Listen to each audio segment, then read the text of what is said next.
Hi, my friends. Welcome. This is the Back to Me podcast, and this is Heather, and I am super excited that you're here. You are going to hear some tips and some tricks and some ideas to help you live your happiest and healthiest self. I call it Back to Me because when you are taking care of yourself, back to me, then you can take better care of others, and we can all make the world a better place. This is Wellness Your Way, and I am super happy that you're here.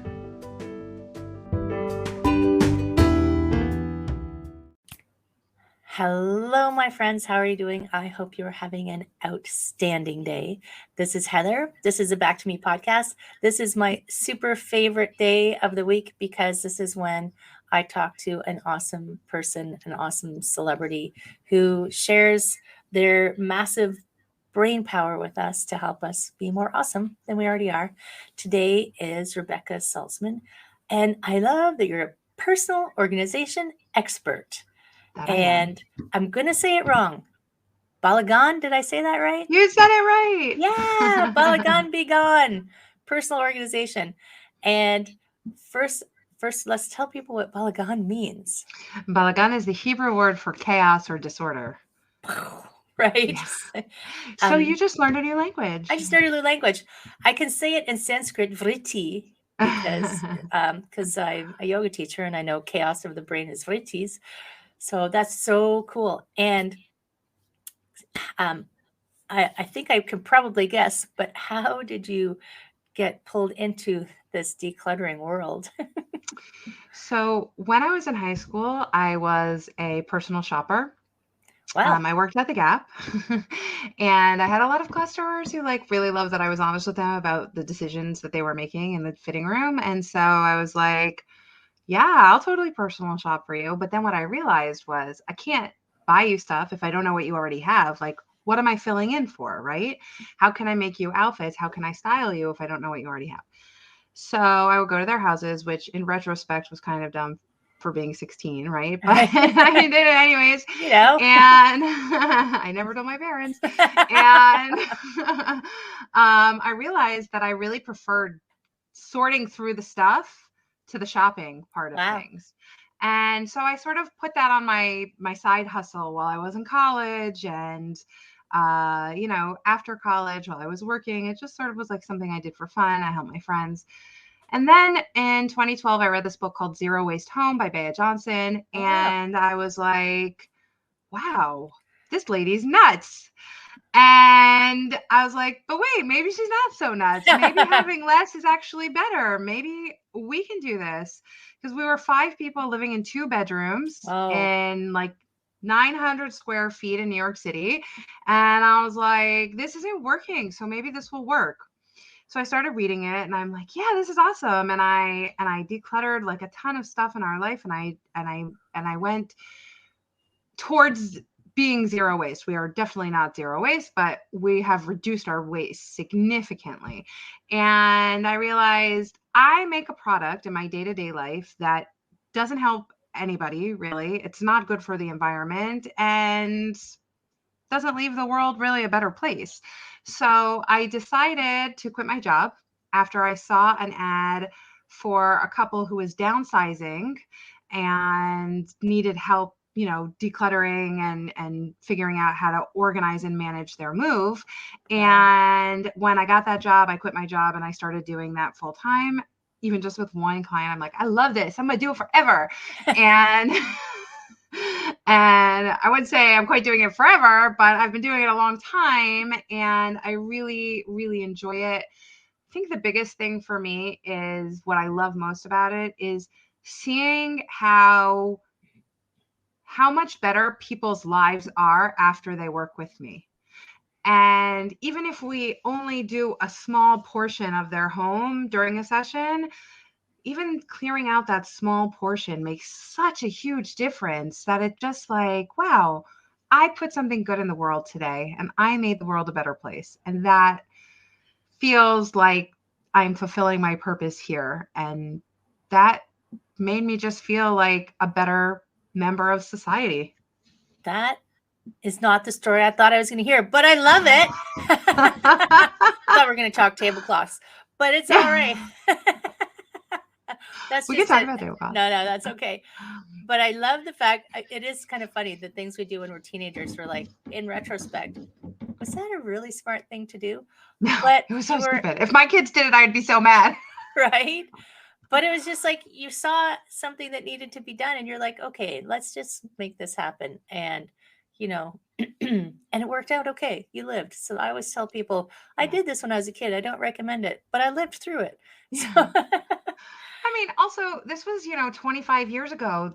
It was a little bit of a different kind of situation. And also, sometimes you trust your gut. Like yeah. if I ever felt like I was in a situation that didn't feel right, I would try to extricate myself. But Oh, like my parents always, sort of knew where I was, or somebody knew where I was, right. I think.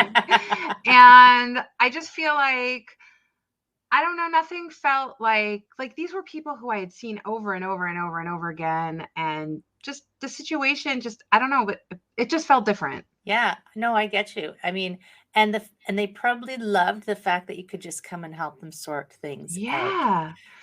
And it would like trickle into the rest of the house. And I have to say, like, my expertise, my superpower is in the master bedroom closet. Really? That's where I love. And But that's the biggest mess usually for most people. for And that's most always people. where I like to start when we're decluttering, because I feel like if you can make your room into sanctuary, the rest of the house just sort of falls into line. Um, I find the rest of the house to be a little more difficult, only because it's much less objective. There's so much more that's sentimental in the rest of the house. Right. Whereas like the clothes, they look good or they don't look good. And like either you let them go or you keep them, right? Like there's less room for debate, I True. think. Yeah, there is.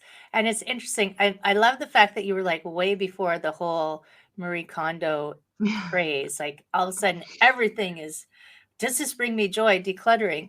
And it's interesting. She starts with clothes as well. Cause I will say decluttering even a little bit will, if you it's like, just pull the Band-Aid off. You'll feel better Yeah. afterwards. Right. And you do feel better when you're like, you have that room to breathe. But I Yes. love the fact you started one way before her. And I know we were discussing at one point how sometimes her strategies aren't so practical for Right. for For real life. families. For real life. Yeah. I Okay, call real.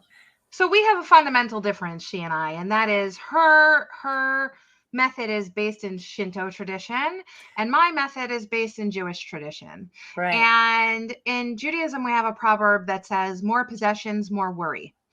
And fundamentally, what I think is different between the two of our approaches is that she doesn't necessarily, her approach works in the beginning for most people, but the difference is it doesn't necessarily garner long-term results, because she doesn't at her core really deal with the core issue of how you got there in the first place. And Right. so it's like kind of like a quick diet fad where you like reduce, but then you haven't dealt with why did you accumulate so much in the first place.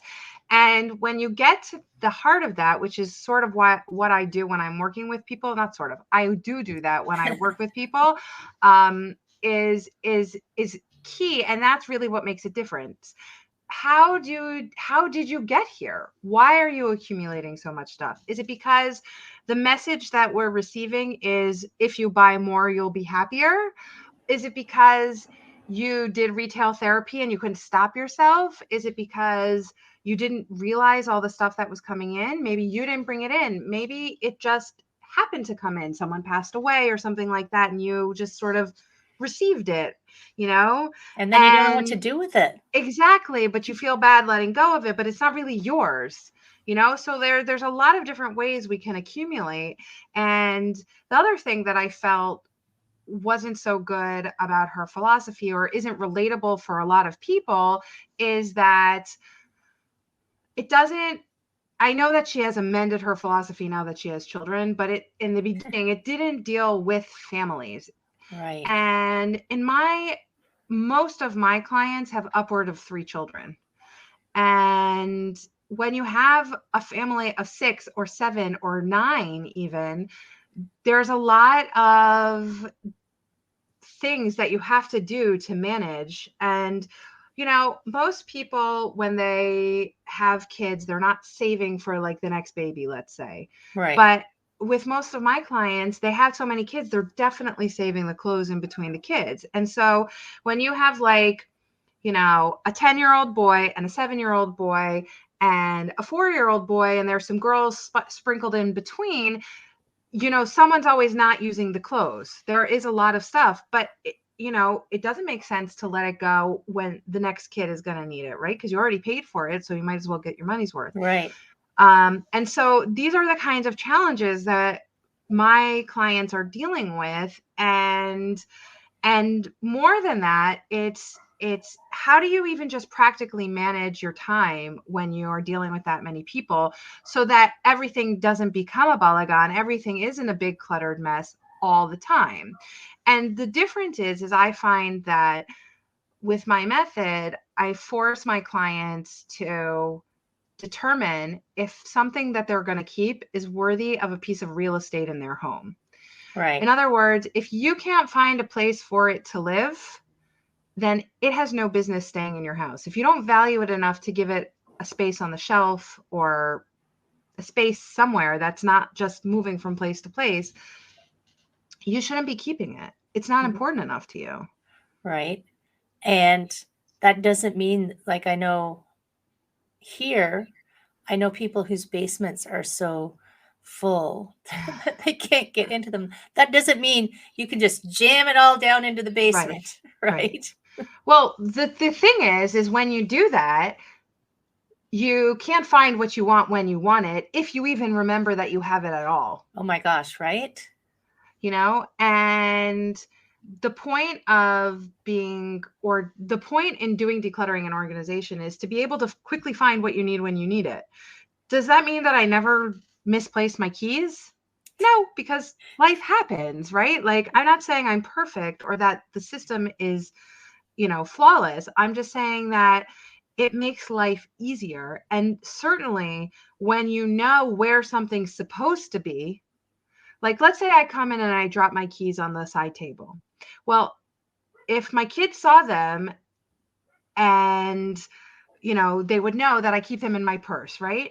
So if they saw them on the side table, they might say, oh, I'm just going to go ahead and put these in mommy's purse.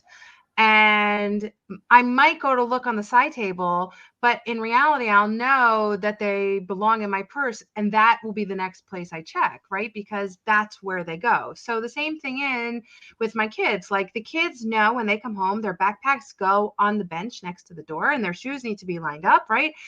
Do they do it every time? No. But when I say to them, put your backpack away and tidy your shoes, they absolutely know what that means.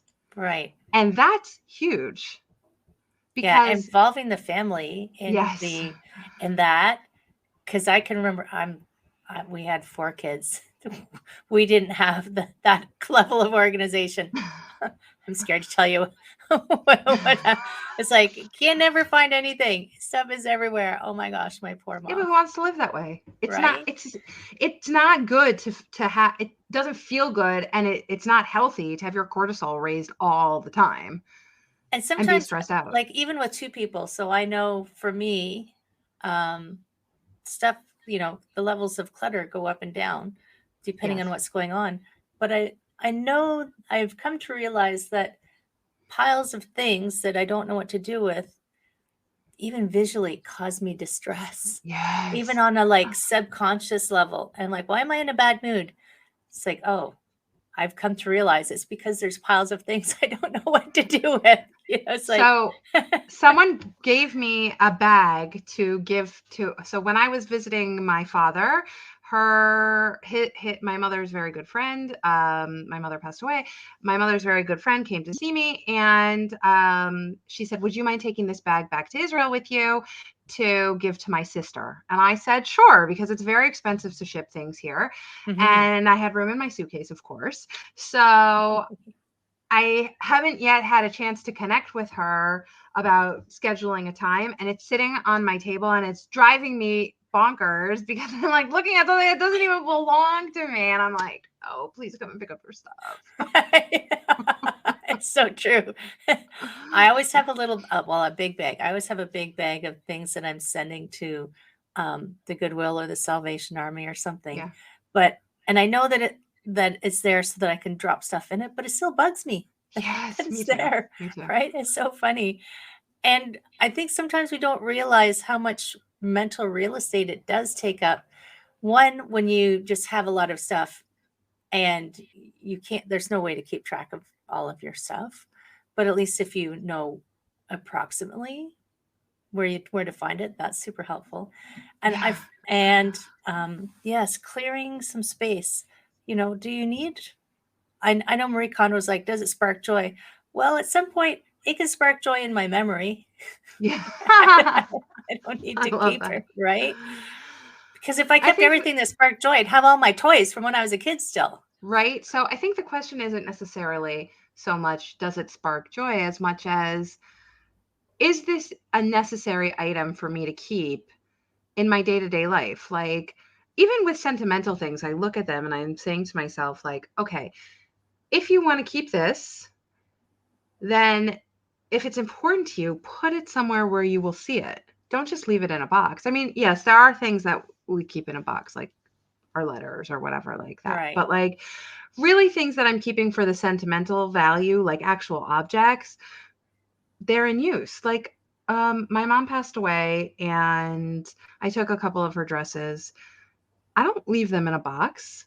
Yes, they will get used up and eventually I won't be able to wear them anymore. And that will be a sad day for me.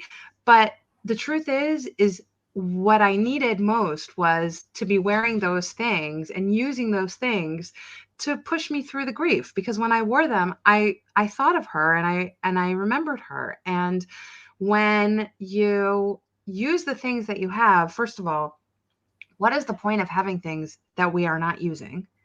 Because that means we're taking resources from someone who could need them.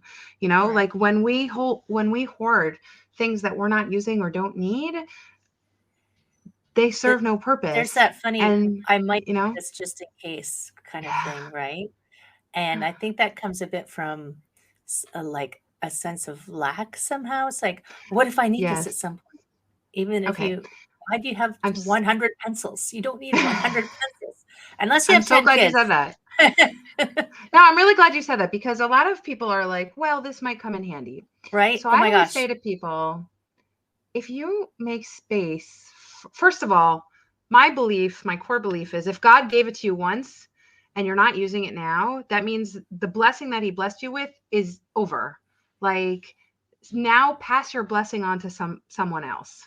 That's the first thing. So if you're not using it, but it's still useful, pass on your blessing.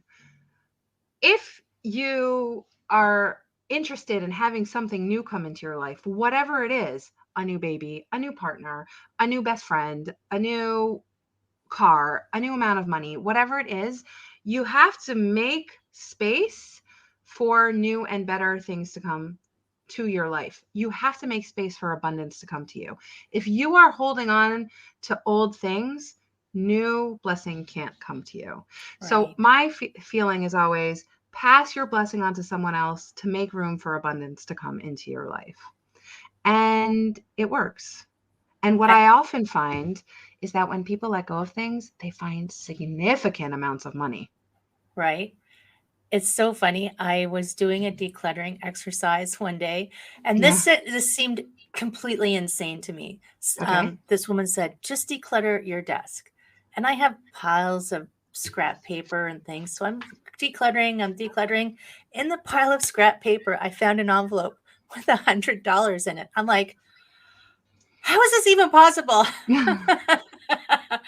Right? I'm very particular about, keeping track of my money. I'm like, how would that even have ended up in that pile? Where did this come from? It was like a sign, declutter your damn desk. Yeah, but see, that's the thing. When you take the step to clear out and make space, physical space, emotional space, spiritual space comes to you, because our stuff brings a lot of baggage with it. Well, and it has an energy, and Yeah, it requires attention. It it does. requires your part of your brain power, even if you're not using it, even if it's a just in case thing. It all requires your brain power. Right, And which brings us back to the proverb: more possessions, more worry. Like that's what I want. I you wanted to say that again because I couldn't remember what it was. right, like you have these possessions. It's like you're always worried, is something going to happen? Like sometimes and I don't wish this on anybody, but I look at um the massive storms that hit, the southern United States in this time of the year, in August, Mhm. September, and I think to myself, like, how awful that must be to have like that serious flooding, and just look at everything being ruined. And I kind of feel like we need stuff to live, we Oh definitely yeah. need stuff. The question is are those situations easier to manage when you have fewer items, or are they, to me, I look at like the devastation of someone's basement in one of those flooding zones, Oh and I my think goodness, like, right? if you would have just had less stuff, the cleanup would have been easier. And it wouldn't have been And so heartbreaking for you. yes, because I mean, it might have still been heartbreaking because probably the stuff that you had, you loved. But I'll give you another example. When we moved from New York to Israel, we took a shipping container. It was a 20-foot shipping container. And the only things in it that I felt were irreplaceable were the candles that I had from my great grandmother and the crystal that I had from her. And even that is not irreplaceable because I found it on replacements.com. And my artwork and our wedding photos. Right. That was it. If any of the other things got thrown overboard, it wouldn't, everything else was replaceable. And yes, it's devastating to have to start from scratch, but it's also can be great if you frame it that way. So I said to Right. the shipper, I was like, could you please make sure that my container falls into the sea? And he was like, no one ever said that to me before. And I said to him, I think that I would just rather get the insurance money and start again. Right. Let's start over. Let's just start fresh. We're moving to a new place. Let's just start fresh. He's like, seriously, no one has ever said that to me before. And I was like, well, I'm glad I'm the first. But here's the thing. I feel like we were in a new place. Would have starting it over had been so bad? I don't think I don't so. think so.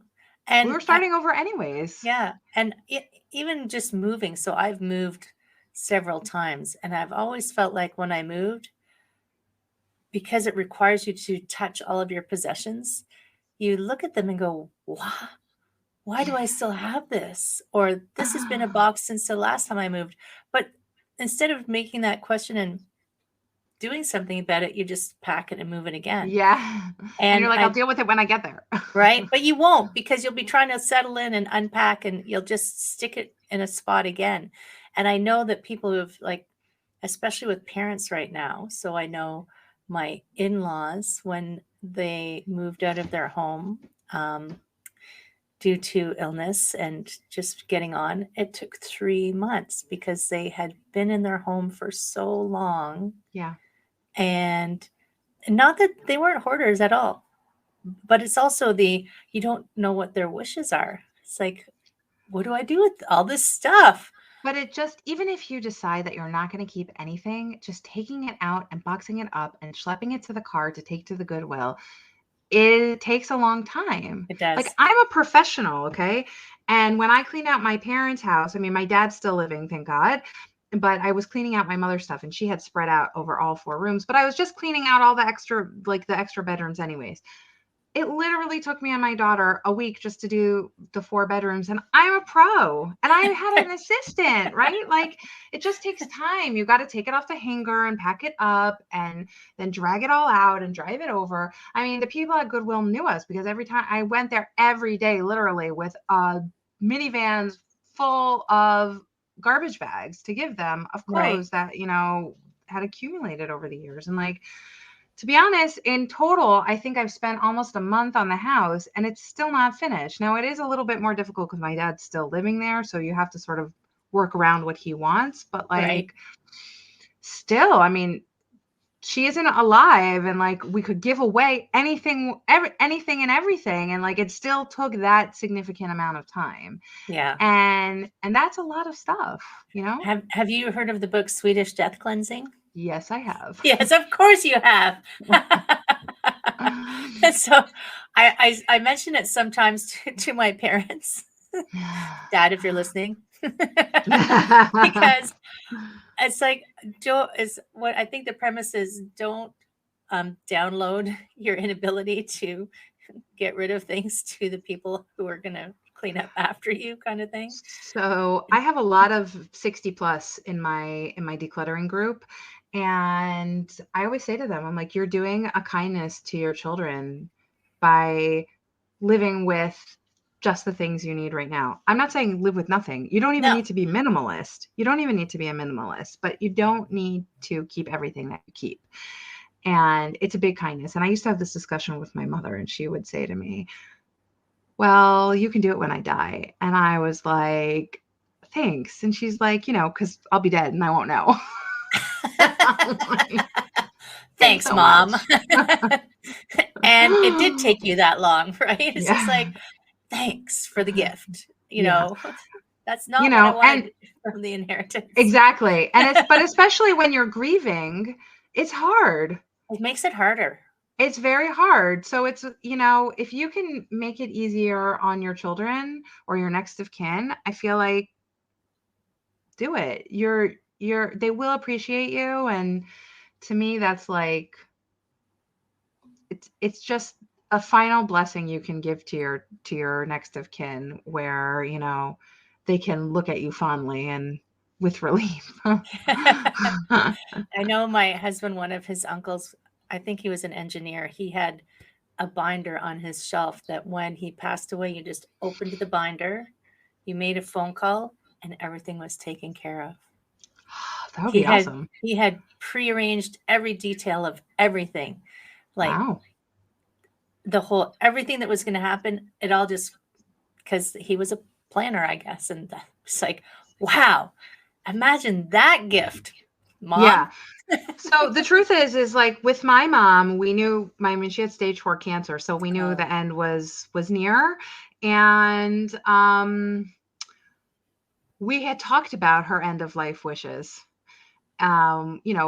She told us what jewelry was supposed to go to who.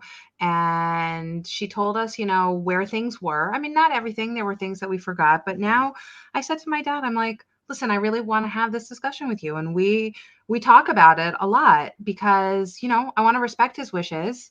But a lot of people think it's like taboo to talk about that. But I think that is organized and healthy. Like, we all know what's going to happen. It's 100% going to happen. We haven't figured out how to avoid it yet. So be cool with it. Right? Yeah, but I just feel like, if you love somebody, you want to respect what they want. Mm-hmm. And also, like, for example, with my parents, their plots were like part of their synagogue membership. So like they paid extra for it, obviously, but it's like, included, or they get these certain spaces, and they had funeral insurance or whatever. And like, they have it, they're taking care of it. But if you don't know about it, you run the risk of paying twice, which right. It's not cheap. Yeah. Yeah. It's not like we're going to be like, oh, I lost $100. I mean, this is thousands of dollars. And like, I don't know about you, but that's a lot to me. And like, I find it to be like, it's feels good to me to know that he took care of it. And I can just follow through with the plan. Yeah.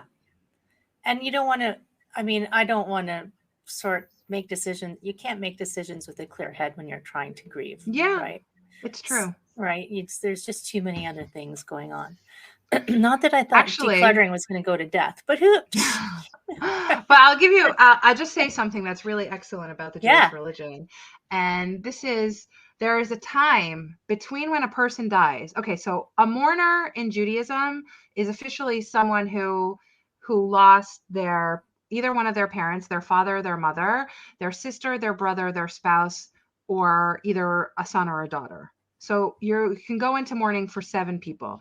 Everybody else is peripheral. You can mourn that person, but you're not an official mourner. Okay. And the people who are official mourners are exempt from the commandments, the positive commandments, between the time that someone dies and the time that there is the funeral. Because the idea is that, you're preoccupied with dealing with giving someone the respect that they need, the person that you're mourning, and that you'll be too grief stricken to deal with anything other than that. And what is so, I mean, Judaism is really, really strict. Yeah. And so it's kind of surprising when you see that you get sort of like this free pass for certain things during that time. But it just goes to show how serious that time frame between when the person dies and the time that they're buried is. And I think, we're seeing that now, like in England. I know a lot of people are complaining. I mean, also you have that in Canada too, right? Like next week, everything's closed, right? Right. Yeah. Sorry, I just dated the podcast. Sorry. That's all right. But next week, on Monday, everything is closed because it's the funeral. And I think that, I know a lot of people were complaining, but I feel like that is exactly what it is. It's like this portion is how we show respect, by taking time off and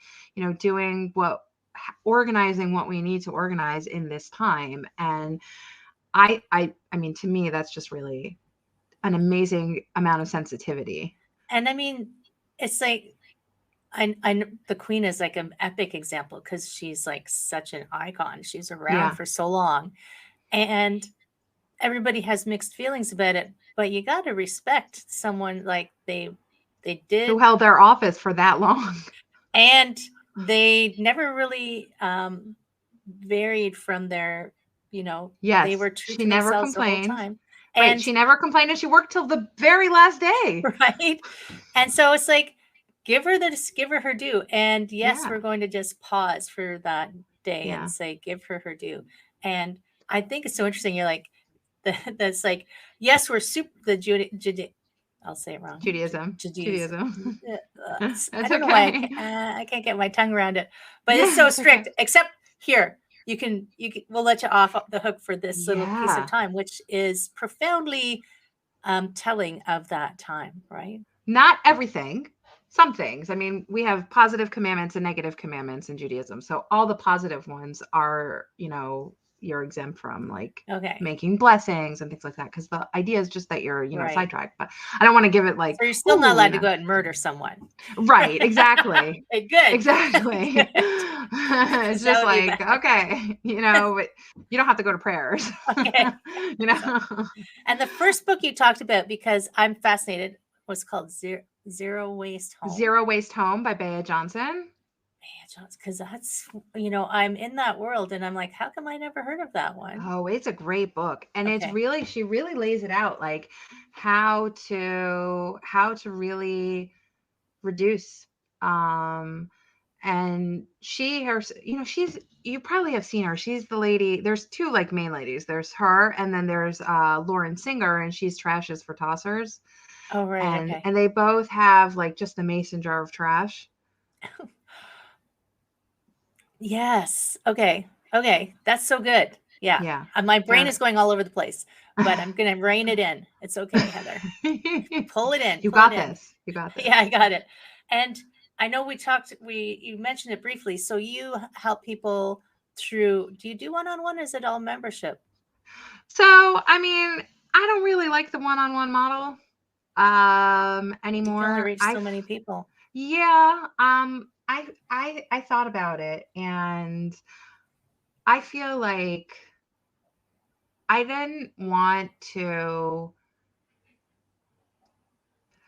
Obviously, everybody wants to, have money and provide for their family, but I felt like I wanted to help the most people possible. So the one-to-one model does not allow that because the price point is very high and it's very exclusive. Right. And it's not that I don't do any one-to-ones like in person, but I don't enjoy it as much as the group. I like the group. I feed off the energy in the group. And I like the idea of helping more people. And so I designed this membership. It's called the Journey to Organization membership. And it revolves around a service that I call Power Hours, which are 3-hour sessions that you can come on for as little or as long as you want. Most people stay the whole time, but if you need to jump off, you can. And each person gets their own tailored plan for each session. Wow. So you log on and you show me the area you want to work on. I tell you where to start. I give you 15 minutes, and then I check on you every 15 minutes. And then I'm doing that with each person. And for those people who have ADHD who come on and who need the quiet, I move them to a breakout room so they could sit there quietly. And then I either pull them in or I check on them. And it really works. And That's I think brilliant. it works. Thank you. I think it works for 2 reasons. The first is because you have an expert guide who is seeing your stuff, but is not standing there in your space making you feel judged, which is huge. And the other reason it works is because everybody else on the call is doing the same thing as you. And it feels less lonely. Right. It feels like you have a crew, a partnership, like you have people who are there who will give you the encouragement that you need. It doesn't feel like that. It is that. And it feels good to have that. And I think that is where the success in decluttering comes from in these groups, is not only from the expert advice, but also from the group being supportive. So when someone shows their work, everybody's cheering for them. And that feels good. It does. And I have been that person who's opened the closet of stuff and you feel like you get scared and you shut it. Yeah. Because there's no one there because saying, you don't know where to start. Exactly. You don't know where to start. And there's no one there saying, you can do it. You can do it. Yeah. And there's no one telling you how to do it. Yes. Because you look at it and you're like, oh, no. Right. And you're like, I will do this later. But later never comes because it's always going to be the same problem that I will do this later because I don't know where to start. So when you log in with me, I tell you where to start. Start on the first shelf, start on the second shelf. Just take it out. Let's look. Let's see what's there.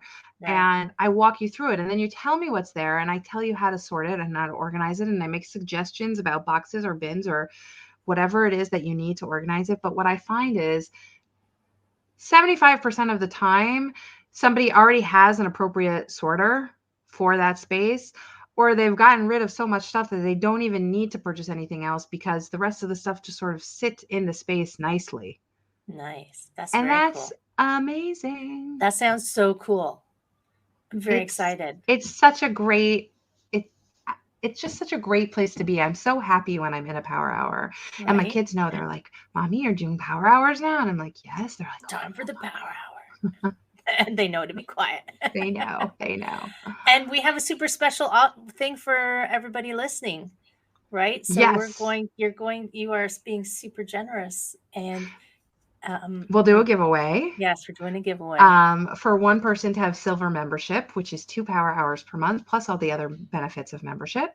And everybody who doesn't win that will have a coupon code for $20 off any level of silver, gold, and platinum level of membership for the first month. Right. So you can try it at a discount. So to be entered to win the big prize, we're going to ask you to leave a comment on the episode. So I know that I'll gather them around because the episodes do go out to YouTube and Facebook and LinkedIn and Apple and Google and Spotify. I'll just say those 5 because I'm not going to go to all the other ones. Go to one of those ones, leave a comment on how awesome decluttering is. Yeah. And But, we need a timeline and end date, right? oh, right. So Yeah. this is going to, it's September what day is it? 16th. No, it's going to air on the 23rd. Oh, okay. So it's right after the autumn equinox. Now we just gave it away. It's not really live. It's recorded. We had to pre-record this one. Yeah, we had to pre-record it. So it's going to air on the 23rd. So let's give you to Canadian Thanksgiving, just to give some time. Yeah. So Canadian Thanksgiving, for those who don't know, is October the 10th. Okay. We go way earlier than the US because we like to get our Thanksgiving in. We're like, we need some turkey before it gets cold. Before it gets cold. Yeah, exactly. So by Canadian Thanksgiving, I'm writing that down so I don't forget. Okay. I will gather up all of the comments from all of the sources, and I will reach out to the person who wins the big prize. And then I think the coupon code I will send out. The coupon code will be Heather20 to save $20 off the silver, gold, or and that'll be in the show notes. And the link to buy will be on the show notes. Yes. So your link to join the membership, because I know you all need decluttering. Because I do. So well, I can't wait to meet you all. Yeah, it's so amazing. Oh my gosh, Rebekah, thank you so much for coming and spending time with me. I love talking to my celebrities because I'm like, what? And then I always get something new and exciting. And what'd you take away from today? Well, I'm definitely checking out the Zero Waste book. Oh, good. I had never thought of decluttering with a posse of people, so I think that's brilliant, and I'm super excited by that thought. So, excellent. I'm jamming on the declutter now. It's like Yahoo! I Marie Kondoed like 5 years ago, but you don't if you're not paying attention. It comes back because she doesn't have a system, right? So we talk about, that is one thing that I talk about with my members a lot. And also when you, I think one of the things that makes me different also is that I focus more on zero waste. So I'm teaching also my members like how to reduce their waste in general. Like I'm asking them to make switches to a reusable water bottle, let's say, or instead of having a million disposable razors, why not just buy the metal blades with a safety razor? They take up less space. It's better for the environment. Maybe you want to switch to bar soap so you don't have a shampoo graveyard in your house, right? There are so many things you could do. And people always say to me, they're like, zero waste seems like it takes up much more energy. But actually, in the long run, in the startup, yeah, it does. It takes some effort to begin. But once you get it going, it's actually much easier because there's less schlepping of stuff. I mean, one of the things that I have found is that, for example, we switched from buying seltzer to getting a soda stream. Oh, yeah. We used to go through like 20 or 30 bottles of seltzer a week. And this takes up so much less space, but also I don't have to drag the boxes of seltzer in 19 steps from the car, and then when they're empty, I don't have to take them back for the bottle deposit or to the recycling. Like it's those little things, and people are like, yeah, it's not a big deal, but actually it does take a lot of time and a lot of energy. And while the investment for, let's say, a soda stream up front it's not that much. Okay, but it's an investment still. It is an investment. It is it's more than buying a bottle of seltzer. Right. It's easier in the long run than the time that you waste doing all that schlepping. And people don't look at it that way. I mean, so many people, I don't use disposables in my house, really. There's only 3 times a year I use them. And I mean, there are times when people will be on a power hours call with me and they'll be organizing their disposables cabinet. And if you think about it, it's like, okay, you're spending money and time organizing something that you're literally just going to throw away when you're done using it. Right. It doesn't make a lot of sense. I understand the need to do that, especially for people who are giving up, and like, yeah, you should definitely use up what you have. But the point is we spend a lot of time organizing things that are just going to be thrown away. And that's not a good use of the short amount of time that we have on this earth. No. And My mind even goes further too. There's the energy of you storing it and buying it and schlepping it.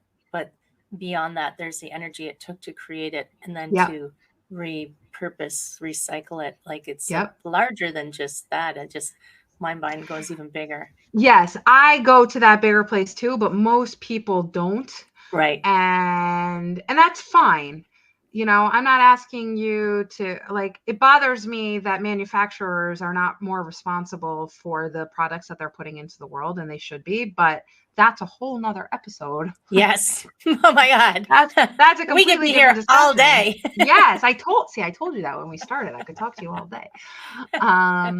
But the point is really, like, we don't think about it in that way. So those are discussions that we will definitely be having during power hours. And you'll see, like, the reason why the group also works is because over time you're hearing these things and you're shifting in your mindset and you're changing your purchasing habits. And that makes me even more excited about that group program. Because, you know, I'm teaching you tips and tricks for how to avoid getting back into this place in the first place. Right. Because we don't want to go back there. That's like losing 100 pounds and then gaining back 150. Right. Wow. So awesome. Thank you so much. I want to ask You're you, welcome. did you have a final word of wisdom for people? So you don't have to. No.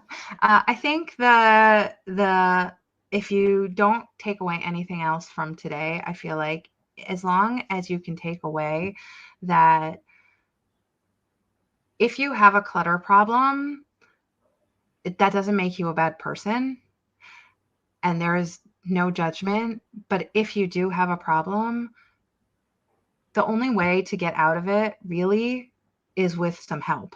And it doesn't have to be from me, and it doesn't even need to be from a professional. But when you partner with somebody, your spouse, a friend, it makes the progress much, much greater. And so if it's a problem for you, please seek help. And especially if you're in like serious hoarding territory, then you really need professional help. But even if you're not in that, like if you're not that deep in, seeking somebody to be your partner is hugely, hugely helpful and will get you much, much further along than just trying to do it by yourself. That's brilliant. It is true. That's why you have the call a friend option, right? So yeah, get some help. Beautiful. I'm not even going to add to that because that's brilliant. My friend Rebekah, so awesome to chat with you. Oh my gosh, I feel like we should do an environmental episode too. We totally can. I'd be happy to. We totally will. So thank you so much for joining me. Thank you for having me. I really appreciate all of your wisdom. And friends, comments, Facebook, LinkedIn, YouTube, Google, and Apple. Send some love out, send some comments out. Let me know what you thought of the episode. Let's talk about decluttering. And hey, you might even be like the lucky person who gets to spend time with Rebekah to declutter, even when you think you don't have clutter. I mean, sometimes there's probably something. There's always something, right? There's always something. Thank you so much. Have an amazing day, my friends, and we'll see you soon. Take care.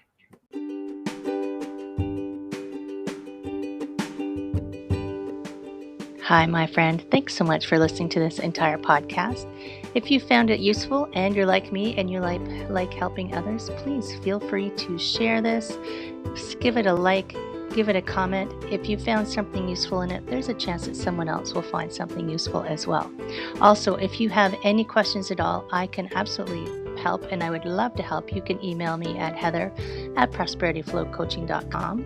If you want more of this awesome content, you can follow me on Instagram, Heather Stewart Coaching. You can follow me on Facebook, Prosperity Flow Coaching. And I have a personal request. I want to help as many people as I can with these podcasts. And if you could give me a review, hopefully a good one, if you could share, if you could send this out into the world, I would truly appreciate it. I hope you have an amazing day, and I hope that you find your way to wellness by getting back to me. Take care, my friend.